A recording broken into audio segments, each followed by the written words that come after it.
Interesting phrase is used in the legal system. There'll be the phrase "everyone is equal before the law," or they're meaning the legal.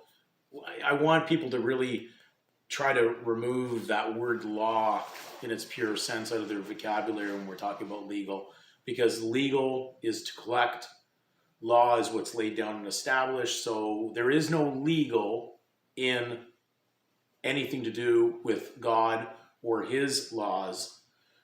Legal is what the system that is opposite to truth and spirituality operates under. So everyone is equal before the legal system because if they participate, they equally share all the common debt.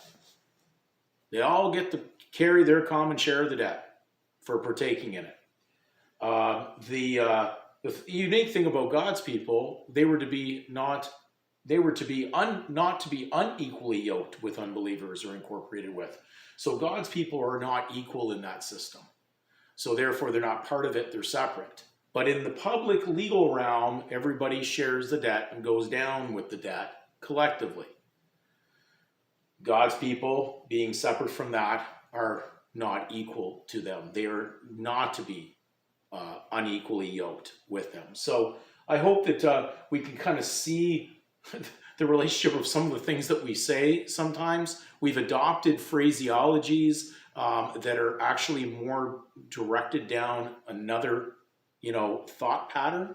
But because you may not have seen it in this manner, you didn't realize what's happening, but you have to take it in its direct meaning in the legal sense, take it down that road first, separate it on its own, take it into the fiction or the fable, because that's the only way you will understand it.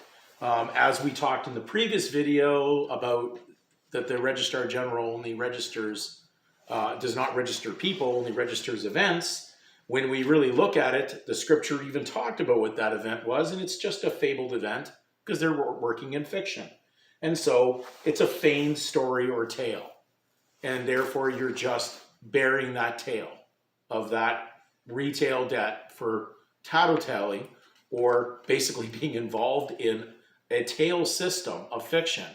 So it will tail you everywhere you go, and it will put a burden on you everywhere you go, as long as you're willing to consent to act in that fiction as a surety for that.